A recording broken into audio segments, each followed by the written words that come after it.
Magandang araw mga kaibigan, kumusta po kayong lahat? So dito po ngayon mga kaibigan, makikita natin na PDP laban ng mga senador, inendorso ni President Duterte, walang nakapasok dito po sa top 12, Magic 12 na senatorial slate mga kaibigan. So ay nga pala, yung mga bago palang inendorso ni President Duterte. Siyempre, itong si Bato de la Rosa at saka si Bungo, talagang makakapasok ito mga kaibigan. So ngayon, tingnan natin yung survey at ito ay posted po ito sa mga legit na mga channel kagaya ng GMA at saka ABS-CBN. So ito po yung survey mga kaibigan, totoong survey na makikita natin. So nangunguna po mga kaibigan ng first to 7 na lahat ng ito ay inendorso po ni BBM. So number 1, Erwin Tulfo. Pangalawa, Lito Lapid. Pangatlo, Bong Revilla. Pang-apat, Pia Cayetano. Pang-lima, Tito Soto. Pang-anim, Abi Binay. Pang-pito, Ping Lacson. Pang-walo, Bongo. Pang-siyam, Bato. Pang-sampo, Manny Pacquiao. Pang-11, 11, labing isa, Willie Revillame. Pang-12, Pang-13, Bamakino. Pang-12, Pamakino. Pang-13, Kiko Pangilinan. So ngayon mga kaibigan, makikita natin na talagang goodbye na itong si Sara Duterte dahil talagang may impis na talaga siya. Dahil makikita natin na hindi makakapasok itong mga senatorial candidate na inendorso ng kanyang ama, President Duterte. So sinasabi na ni President Duterte na kung sakaling makapasok itong mga senador na inendorso niya, una na 6 hanggang naging 8 ngayon dahil inadapt niya yung dalawang senador. So sinasabi ni President Duterte mga kaibigan na ang unang layunin na ipagtanggol si Sara Duterte sa impeachment complaint na inihain nandyan na sa Senado.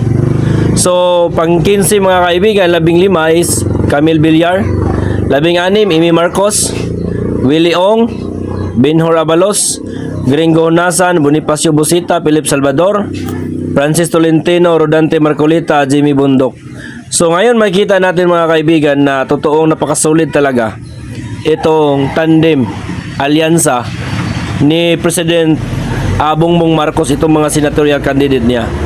At ito din makikita natin mga kaibigan na kahit sa daming issue na ibinato ng dating administrasyon laban sa kasalukuyang administrasyon ngayon mga kaibigan, so mangyari na hindi pa din natitinag at hindi pa din nagiba ang desisyon ng mga tao. So tingnan natin mga kaibigan, sa panahon ng eleksyon, sa nalalapit na yung eleksyon, siguro mayroong matanggal sa Magic 12 at mayroong makapasok sa Magic 12. Pero sigurado mga kaibigan, hindi na makakapasok yung ibang senatorial candidate na inendorso ni President Duterte. Tanging si Bongo lang talaga at saka si Bato yung makakapasok. Mangyari nito mga kaibigan, sa tuwing botohan sa eleksyon, hindi talaga kakasa itong mga senador na ito dahil 3, 4 lang sila na nandyan sa Senado. So bakit nga ba mga kaibigan na pinatagal itong tinatawag na botasyon po, itong rolling ng impeachment trial sa Senado? Dahil so makikita natin mga kaibigan na maraming mga senador ngayon na nakaupo na posibleng bumoto na hindi i-impeach itong si Sara Duterte. Or si Chis Escudero mga kaibigan, playing safe po siya. Ayaw niyang maipiktuhan ang boto ng mga tao sa mga senador dahil baka pagdating ng panahon mayroon siyang mga kaibigan na tumakbo bilang senador at saka mapiktuhan yung boto pag hindi at mag yes or mag no.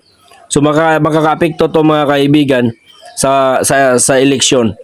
So kaya pinagpaliban muna ni Chis Escudero kahit mayroon ng panawagan, maraming mga panawagan mula sa iba't ibang mga senador na ngayon ay nakaupo at hindi tumakbong senador ngayon sa election 2025. So makikita natin mga kaibigan na talagang hinuhold talaga ni Chis Escudero para po hindi makakaapekto sa darating na eleksyon.